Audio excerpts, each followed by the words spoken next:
Vi, but then again, if you leave the Vi open, then maybe they just pick Pantheon, or like you can take the Pantheon in response. I mean, it's a completely different draft from last time, just purely for the fact that Hum Alive had that triple Tarzan ban. Now it's a singular one. Now it's just that Poppy that he pilots so well. So as you said, jungle here is an open book. And something I will say is that T1 left the Vi open in the Road to MSI series against HLE, and Peanut picked it, and the expectations were huge, and it flopped completely. Yeah. So the Vi has been left open, the Yone's been left open. With a lot of junglers open and available, HLE make the decision to lock in that Yone. Now this is a humongous pick for Zeka, but it's also something that they could flex to Zeus. Expectation is Zeka's pick, but you know, still has that possibility.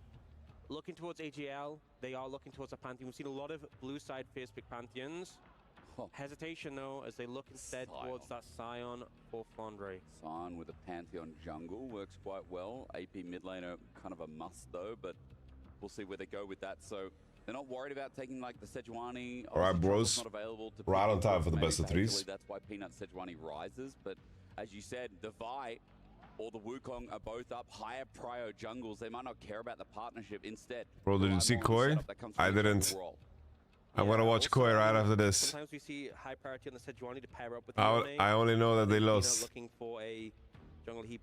It's a higher tier on. I only know that they lost, but I don't know how ugly or how brutal. Dive or team fight power, but heavy AD so far. Yep. And you got to remember, Gwen is banned. Koi won. Was taken away because of Fearless in game 1. You know, even options like Aurora that we. Really? I only saw the CFO got interviewed. And if you are a heavy AD composition when the enemy team already has a side. Hey yo, I didn't see. Concerned. I wasn't super interested in the BO1s. He could end up being now. They do end up securing the Rel for Delight, wanting some of that engage power. Their composition is very dive focused already. I think that makes sense given that Rakan and Alistar already taken off cards to insanely good engage picks that Delight has a lot of proficiency on. But he's also extremely good at Rel. We've seen him have a great Rel performance already at this tournament, so we will lock that in. Oh, the slam. Shanks goes for the Akali. Holy, bro. Call out into Zeka, melee versus melee in the mid lane, bros. You were complimenting this guy, though, at MSI. You were saying, like, Shanks had an insane tournament. He pulled off some insane plays on this specific pick as well. So for Shanks, I mean, I have confidence in the pick, but I'm excited. We get Zeka versus Shanks, Akali versus Yone. Again, it could be a flex Yone, but we know it's most likely going Zeka. Let's hold off, though, see where we go next, because Aatrox is the blind ban. AL want to make sure that this Scion has, I guess, a decent matchup and don't give a free just 2-0 to that of Zeus. Yeah, Aatrox often does pretty well. Good morning. Sorry for being late, boys. I had some stuff to do. In this situation, I also wonder about the 80. Did AL rebrand? I think they rebranded only for this event because they want to score points for this umbrella, yeah. I think it's. I mean, I think it's okay, but I think it's pretty uncomfortable here. You know, Harley gives a lot of problems to Ziggs. Hard to keep up with them a bit. Thank you, Nozipine.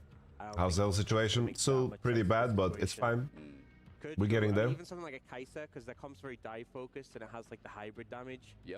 They do end up banning the Ziggs though, so they're clearly thinking about that AP damage profile. I do think that the Akali can cause a lot of issues, but Sion specifically is good in too, because you can never really get off the decimating smash because the satchel can always just interrupt it. This is Fearless, yeah. Eliminate that. Renata taken away, a pick that didn't do super well at MSI, but obviously into this dive-focused engage, we will get rid of it. Take away the Braum. The Nico, though, going to be looked at by anyone's legend.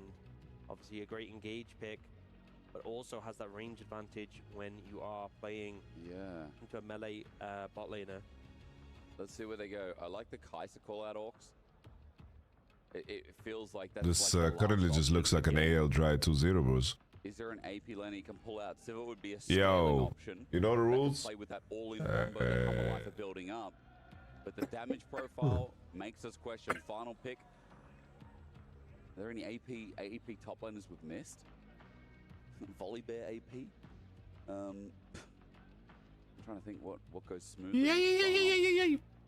Or do you just forego it and you just say we can't pull AP? I don't know, it's cooked. You have to be like, it's cooked. Looks like Yo, top, holy, there was somebody on YouTube that talked about this. There's that dive potential from that. Holy. Right? You know, one of the reasons that the Yon top against HLE is obviously Zek is phenomenal on it, but you know, it's also a pick that's been huge for Zeus as well. And that ability to flex. I am buying that. can obviously prioritize items like Blithering King into Scion as well. Kai'Sa comes through. Kai'Sa and the Nico, really strong duo together. I think anyone's legend is destroying them. Focus composition with that Scion is a bit of an outlier in terms of a front line. And the side of HLE, I think this is GG Bros. And these comps just feel so explosive on both sides. Yeah. And This is a horrible draft from our life. They're going home. And I feel like both these teams are willing to, you know, we saw it in the last game, they're willing to fight. And these are compositions that reflect that completely. Yeah, I'm just hyped to see how this goes. A very squishy comp, though, I will say, from HLE. Whereas at least AL have that sort of bulkiness in the top lane. But I'm not sure it really matters that much when you're relying on picks like Akali and Pantheon. That mid-jungle, if they fall behind, can feel super underwhelming. It really can. And for Wukong and Ahri, always a way to force as well. It does feel like the pressure's on for Humble Life. Game 1, got a bit of criticism. You know, running into fights consistently, and every time AL, obviously just in the driver's seat. It sounds like a plain vanilla thing to say, but it is the truth where... Sure, the draft wasn't pre-planned? I don't know, bro. I think Humble Life are going home, bros. As we started off our quarterfinal, we had high expectations of the series, but AL slapped HLE in the face in 25 minutes. Good morning. One more game's all it takes. Yeah, I cooked my sleep a little bit, sorry. And I had to do some errands today. So I'm a little bit late. Sorry, bros. There's no lower bracket. Bro is thinking there's a lower bracket. Wishful thinking, Bucks. Not because he wanted to, but because he has to. It's an obligation for him to cast with me. So he's trying to make the best of it. I can slide a little bit further away, though. You can if you want. But I didn't. He chose not to. I hope that means something. To me, yes. To everyone out there, probably not. The keys are in the sky.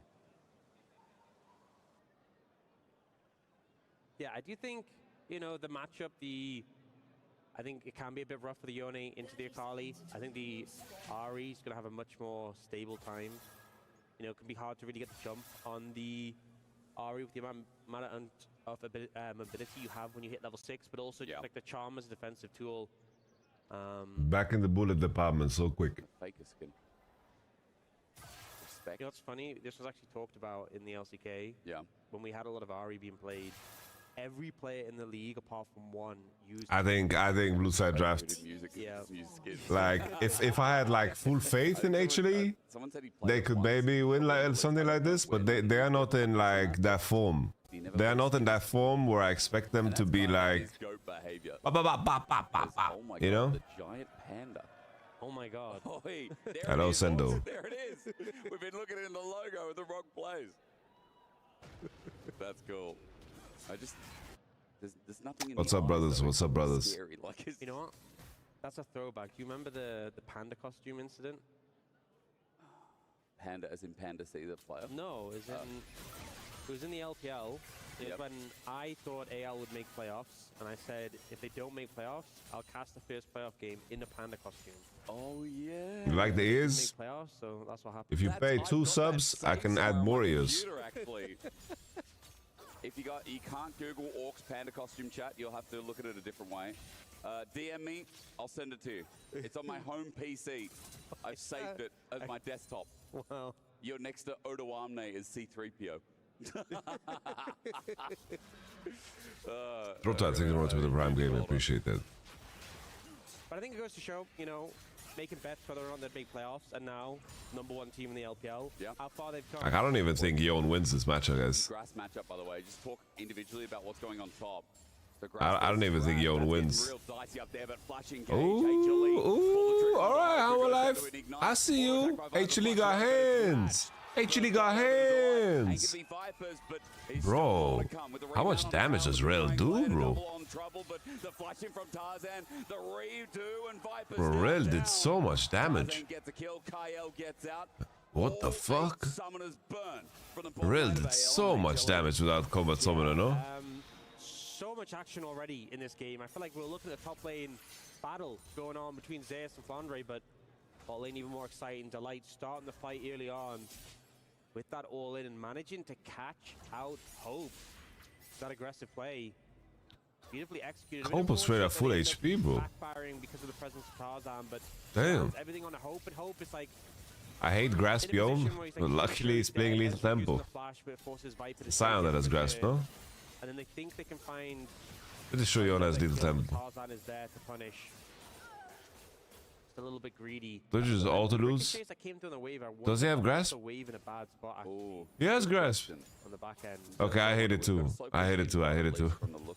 I hate it too. I hate it too. I hate it too. You had better eyes than me. Better eyes than me. Might have slow pushed the wave. So I think Hope is actually going to end up... Because look, Viper's actually level 2. Yeah. Not even level 3. And Hope is picking up farm and is actually a bit ahead. So I think the Ricochet is actually kind of... I feel like it's copium, no? Against HLE's favor. Ooh. And the wave I feel like... I feel like it's copium. Straight up. Play didn't work out too favorably for HLE, despite the good aggression from Delight. That's something he's definitely known for. It's also Tarzan getting a kill again right last game. Snowball effect on his Zins out. Tarzan was definitely jungle diffing.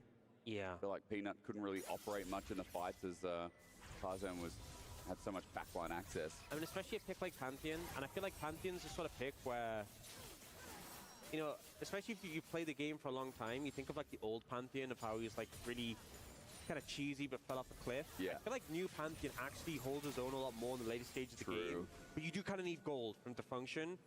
But like he actually does so much damage if he has a lead. Yeah, I mean, look, when holy HLE, baby. Nothing. Delight rooted up for the time being. A couple more autos. Kale needs a bit of a pop, but he won't find it. Damn. Peanut cleanly done, and the kill also goes to Viper. That was beautiful, though. That is the sort of thing you want to see, where it's a punish. You take the opportunity when the summoners have been burned. The execution was good as well. Hope was trying to pull away from the tower. Moves back in because he wants them to have tower aggro, but unfortunately not quite enough damage done to be able to finish off off HLE. Maybe Viper carry, maybe. All in. Zek has actually got ulti though, so he should be fine. Doesn't make it over the wall, but away from Tarzan is the main thing. Yeah. Shanks has not had perfect execution yet. This is the sort of gank where it's very non-committal from Tarzan. It costs very little just to walk in mid. Yeah. And you get the ult from Zeka, you relieve a little bit of pressure. Zeka was never dying there, but you force a cooldown. So, you know, Tarzan just getting something done. Some relief. Much needed relief. In the mid lane, going in favor of Zeka here, having that range versus melee matchup and having the advantage there. If AL win this tournament, if they win EWC, will you wear a panda costume again? For all of us to see. This is the Reeboks of the night. Okay. Oh no! To reciprocate if like, you know, for like HLE or I just don't know what I would wear. If HLE win the tournament, you have to wear like an orange costume. Okay, like an orange, like the fruit. Yeah, and you have to lift weights while you're doing it, because that's, you know, their remote. It's like an orange lift weight. Yeah. Okay. You have to like, lift weights in a big orange costume. All right. Yeah, production can start sorting that out. I feel like that's a pretty even bet, you know, because if I said like it wasn't to be too bottom grid because we late invaded. Like, and Gragas commit from top. But HLE right now, you know, in a bit of a dangerous spot. Maybe it's even unfair to set up AL, but who knows? We should have just walked away. Like, we got Victor Flash and we just wanted more for some reason, but so I think that is fair. Like, we had such a good spot and such a good lane matchup. Whoever the person was in the crowd who has the panda suit, can you please share? Maybe a wash before, I don't know, but we'll get that over to Orcs as soon as possible. We'll have to maybe buy it from them. Still couldn't find that photo Orcs, but that's okay. We'll lock in for a little bit. Peanuts on Dragon. Now, off that bottom side gank, there was a bit of a swap, and the swap was for the bot lane of AL. Oh no. Oh no. Baby Pig, look away. Look away, Baby Pig. Now, you're looking at Hope. Look away, Baby Pig. Mid for now, just to fish for who's in what lane. It's not for your eyes. Peanut picks up this dragon. He's going to be first dragon. Look away, son. Over to HLE. Yep, summoners are back up for AL's bot lane, so a little bit safer on the back of those. Bro, I wanna really go back and watch the Koi game. I feel like they were on the back foot in terms of objectives for a while. We see Shanks matching up into theirs though, and this is the matchup really that AL wanted. Dekali into that Yone. I like the lane assignment. It is, but also a little bit uncomfortable, I feel like, for the Yone. Yep. The ability I think Zeus is gonna get snapped soon, no? Charm, flash, immediately under Zeka. Look at the tangle bar fall off as well. Oof. It's over, bro. AL is so much better.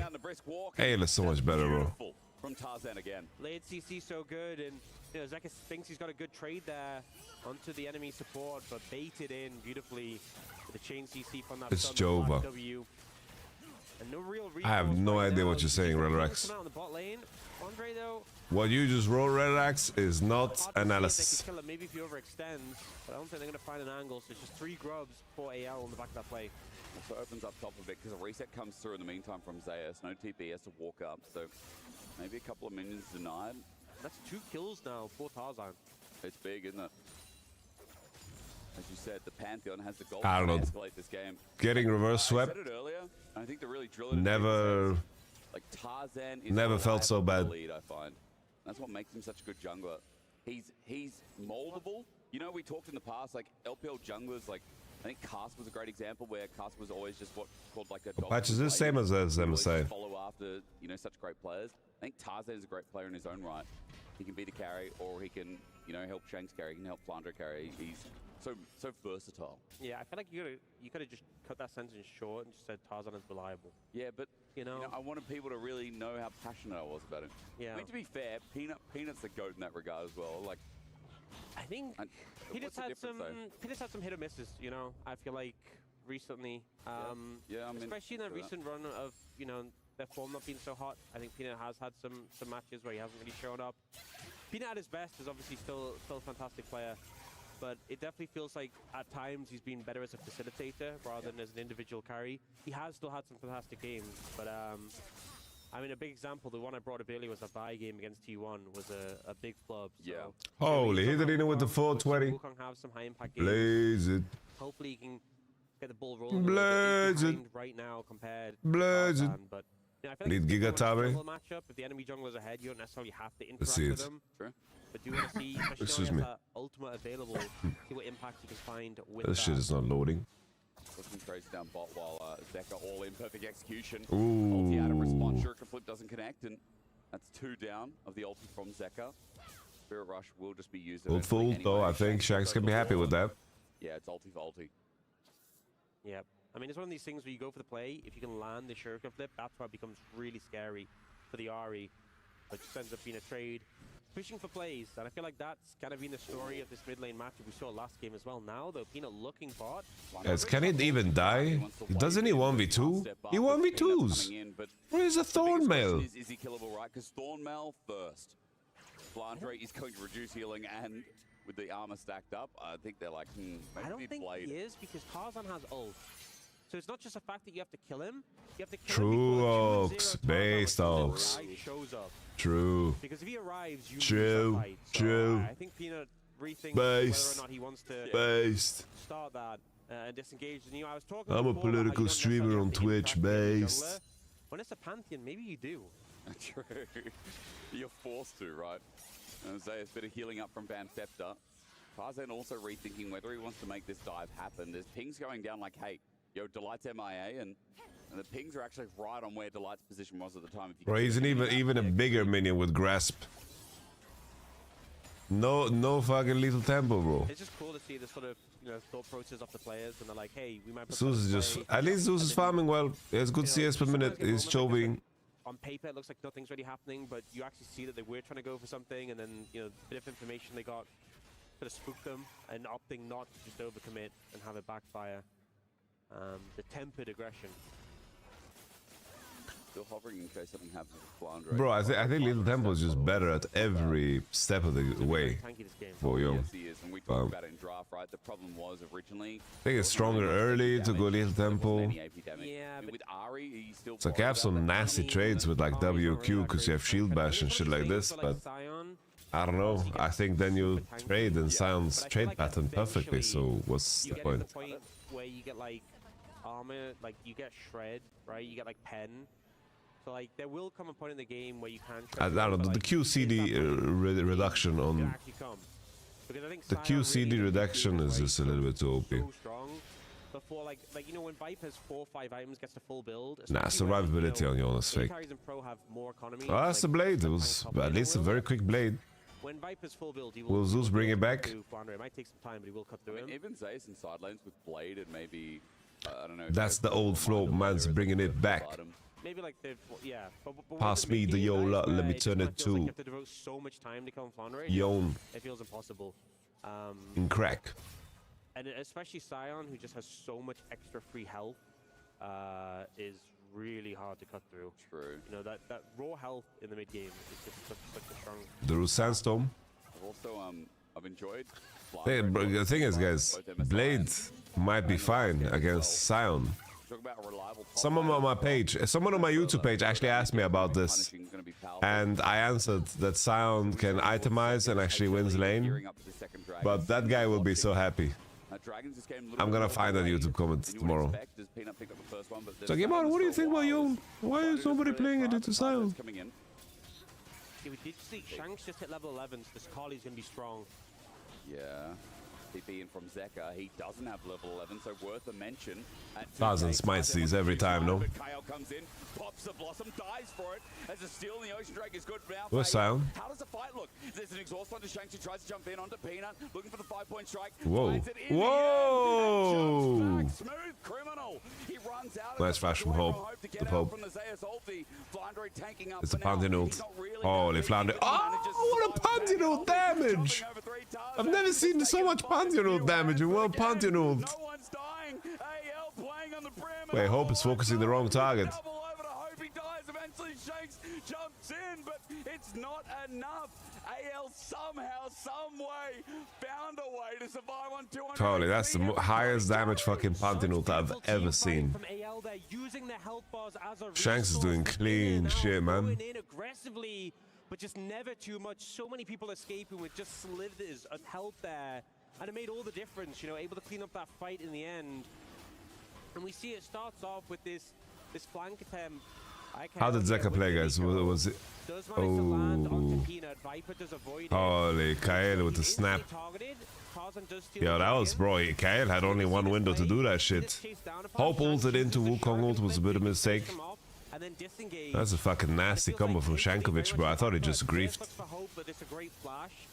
They do almost finish off Flandre, but the shield comes in and look, because it's a Pantheon, he's so confident to go in with his ult. Bro. Actually gets a lot of AoE damage here. Damn. That's like a 600 damage Pantheon ult. Holy. There as well by so much time, flashes from the charm. Lila. For Hope to go in, who manages to disengage with the barrier, actually does end up going down, but then the buys space for the rest of the team. Take you off. Nice. And it just feels like somebody get him a new microphone, bro. He can't, bro. His teammates can't understand him. Get him a new microphone, bro. Great flash, good damage, but after that fight, he said it so well, Orcs. They were playing with their health bar as a resource. So get Tarzan on the phone. Tired of being alone. And Akali, who picked up a kill, Shanks as well. It is still close though, and I will say, mega close though. Viper was pumping damage. Kung Fu Kenny with the bomb, with the Benny, no. This could be a very different fight, because you think about everyone on AL is short range. Yeah. This Sivir will get a huge amount of ricochet value, just shredding through targets. And I think as the game goes on... Oh, he's not going crit beyond. He's decided that scaling is relevant and wants HP. I mean, again, as we talk about HLE in this is the most boring, uninteresting return of Zusion ever. Where was you for game one? Bro, I thought I was on time. I thought I arrived, but anyone's legend how alive. But then I missed game one even. This is a game where it's very difficult to push the pace forwards. A bit out of the blue, but you still should voice act. I wish. Give me a job. Right now my voice is probably deeper because I'm sick. Because often that is kind of the modern game of League of Legends, where these neutral objectives force fights, force the game. Actually, guys, I worked for Blizzard for 7 years, and I'm a game developer. Around these objectives and also using them. And Mr. Robot stole my work. Right now they're in a good spot. 1,000 gold lead. And I'm using a voice changer. Is on this Pantheon, but Tarzan's been having a phenomenal performance so far. Then I couldn't do anything. Like the call was to run. Next objective is still that Herald. Like if you tell me to run, I'm gonna run. Quite interesting. It's already coming back up. 5 minutes goes. Using Arcane Gem and my robe to get mana back to save people. That's not in my best interest. Every man for himself when you play a team game. So let's see. That dragon seems to be the next port of call because Herald's second guess. Tarzan's doing his all from one mana gem, yeah. Maybe that Black Cleaver. Yeah, I've been watching some pirate software slop. But we'll have to see because Might end up being an ulti, depending on how quickly he clears his wolves. I mean, it's a Mountain Soul as well. Thank you, Commander Drika. Your payment will be on PayPal soon. AL get Mountain Soul. Yeah, that would not be a fun time. And it's not even just a Mountain Soul, but like any Mountain Dragons. Yeah. It's just going to extend... You know, I talked nah, we're not out here playing Mr. Pandaria, bro. We'll be able to cut through Flandre, but it just becomes so much more difficult if he gets those extra distances. It kind of puts, it just delays it more and more. He's the, yeah, the Pirate Software is the epitome of my dad works at Blizzard. Or might just buy my dad works at Riot. A second or two, an extra auto attack can make all the difference. DP though, hang on. They are looking. Yeah, but Flandre, he's delayed. His back just got cancelled again. Every time Zaze is cancelling it, so it's going to be a 4v4 with Pop Blossom. Snap, snap. Herald draws in Tarzan. He finds a kill onto Peanut, who immediately dies, and he didn't get to pick up the eye. The eye stands there staring at AL. Hope though charmed out. Really nice. Hope the Pope. Tarzan is very tanky, flashes out. Anyone's legend, bite off a little bit more than they can chew. Here comes the Yone, looks for the combination. Zeus, one more bullet. To the ground. Tarzan up next looking for Viper, and he doesn't die, Orcs. His Fed Pantheon is just not dropping. Even with those big charms, still not able to find the kills, and I feel like it must be so frustrating for HLE, not able to finish off these key targets. They don't get the Herald as well, not able to pick it up. Gets up on the phone. The protocol after they got that first initial burst of damage. Kung Fu Kitty with the ball, with the Benny, with the boom, with the boom, boom, boom. That one up. And I think they're fine with the Herald going down. They're not being the Tarzan is just a little bit. It's crazy that again. We are playing in a different era of junglers, bro. Peanut is good and the best at one thing, but now there's junglers that are good at everything. Like, this is the craziest year for junglers. I don't know, we have so many good ones. It's insane how many good ones we have. And when I say good ones, I mean like goated ones. But Tarzan, the Sundered Sky, and just the bulkiness he has keeps him alive. They're able to take out Zeus in the back end. Yeah. Pantheon. Bro, why is the T1 fan so happy? 3 and a bit K damage. Kokosik, I reacted to it yesterday. The reason he's the driving force of AL. Atakan's up, by the way. Yak better than Peanut, guys. But HLE are moving into position. Ward control right now, really heading towards. All right, HLE. HLE, can you do some for me? Like, Sivir on Rugby has so much gold, guys. So much gold. Won the game by AL, so much gold. Peanut's still going. They're still tanking this, but AL are slowly moving in. To be fair, HLE, this is their 4th game. Here comes Pantheon ult. I swear Pantheon steals this, no? Peanut down. GG. Oh, Lucy Fruity! That's the T1 DNA, baby. Freud. Thank you very much for the tier 1. It's an emotional worth.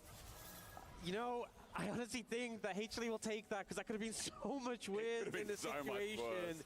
They're able to get the shutdown onto Tarzan, getting that massive amount of gold. They got the Atakan. Yes, they lost 3, but considering how bad the game state was, could have been on the back of them losing a fight there. Yeah, I think he'll take it, but that was scrappy. Bro, look at Sion's items, guys. My man Sion has 300 armor. Huge Sion ult, bro. Like, Peanut can't react to Sion ult? Like, is he serious? He can't fucking react to Sion ult with Wukong W? Are you mad? Clutching it, grabbing it in the middle of 3, able to pick up the Atakan, and I mean, they just got away with murder. You gotta say, like, even though do you dance, 21? Do you dance? There's still that star power coming. Ooh, he did. Alright, I'm alive. Fighting for their life. They lie with the first turret slain. Bro, does someone have a whistle in the cloud? Did you guys hear the whistle? ALR as well, that's what everyone was excited for in this series. It's a shame it's only a best of 3. Because I feel like the vibes will only go stronger the longer this goes. Yeah, I mean, but now we have the situation where Viper has 3 items, has that LDR in pocket. It's a very tanky Sion still. MCoy had a whole band? So really? It'll take a lot of time to cut through, but there's a huge influx of gold for the AD carry. The team gold is about even. It was feats of strength for HLE. They did get the Atakan buff. They're actually now ahead in gold. So Bro, that whistleblower, there's no referees in heaven line from Malice. When in doubt, just start Atakan. Yep. And I think we can say that 50% of the time, it works every time. Every time. Selling that dirty white like a mosh pit. Damn. Now moving that dirty white like a mosh pit. Oh, Tyler, the creator. He just sold 52 kilos with that line. If they give away those stats that you talked about, more stats over to Flandre, it does feel like the stall gets a little bit longer here for AL. You know, it might be a surprise to people, but there's people that live in Riyadh and people in Saudi Arabia that really enjoy esports. Hope's a little bit behind. 2-item Akali, 2-item Zeka here, who's got a lot of burn through things like tanks. Comes down to this next. Might be a surprise to people out there. Ensuing. Yeah, and you don't want to give any more Mountain Dragons over. But I think now is a position where HLE, more than they have for a long while, can feel confident to fight. You know, even like Peanut, who's been so far behind the curve, like he's 1-3-1 compared to Tarzan's 5-1-5. But you look at the items and not that much in it in comparison. Just component difference between the two. So the Stride Breaker picked up as well for Zeus. Able to equal things out between him and Flandre. And these fights are explosive, chaotic as well. See how the execution comes down here. Viper gonna get this mid priority. Why no server in the Middle East yet? There is a server in the Middle East. It's just it's too small. Playing short range for Zeus. We might see it in action soon as AL move themselves over a ward. A bit of poke to bully them out. Like online live service games are gonna be extremely top heavy. People are gonna flock. Dragons now up. It's a fight over objectives. People are gonna flock, you know. Dressed in House of Gucci from selling Lady Gaga. Hakuna Matata. Alright, Peanut. Nah, Peanut. Alright, Flandre. Nah, Flandre, go back in and give them a kill. Like, this is unfair. Oh, they got Tarzan. Okay. It went from game 1 to questionable because of this Pantheon death. It's so scary still, and the fact that Sion's gonna be able to rejoin on full HP is a big threat. Shanks is looking. Trying to bait it out, it's only the clone. Shanks has a shuriken flip to go back to the Shroud, but HLE even at half HP, he won't take it. On a knife swim as HLE don't start anything up in the top side. Instead, teleport's gonna come through from Delight, but Dragon's being sold. Alright. Peanut is back up though and heading over. Oh, this is iffy for AL. This is very iffy for AL, guys. Second skin passive, hang on. Oh! Viper just walks up and takes it. Simple as you like. The confidence of HLE. Get off your phone. HLE are coming back. Get off your phone. I miss Cannon. To walk in and take it away. Again, chaotic. There's no Nash pressure here, so. It looked like AL had that one in the bag, able to. Bro, is Sivir just hyper skilled? We got Sivir Q steal, Yon Q steal. Like, is Sivir just hyper skilled at this point, bros? It's just Jover. I think Zeka's charms, that charm he got onto Tarzan as he landed, was flawless and didn't give any chance, you know. It feels like the Pantheon is so tanky if you can play around his E, but when you're CC'd before you get it off, just went down so quickly. Cold as neck and neck. Alright. If Sivir can get IE, guys, I think he one-shots the whole family. Ran it into the enemy team. The whole family one-shots. If Peanut begins to play smart, it feels like we'll be going to the maybe he can be useful. It's not the best Wukong game, to be honest. Soon to be picked up by Tarzan. He's got that gold advantage, so that might be the big difference maker. Seekers here, another tool for Shanks. Orcs, I know you like talking about summoners. While I'm looking through items here, those flashes I'm seeing on AL's side at least, mostly up and available, apart from Flanders and KL's. Yep. I feel like in this one, less important. I feel like for Sion won't drive Ronduin soon. He doesn't need Ronduins in this build. I think Viper having sums is the biggest thing. Also, Yona's not buying crit, so especially when you're playing against stuff like Nikali. Barely. The next item is crit. I think he is pumping out so much damage now. Yeah, he does have his flash. He is the main character for HLE. You got to feel. Doesn't quite have the IE. He's gonna have that soon. Once he gets that, he will just shred. And if he's able to free hit, it might just be game over for AL in these fights.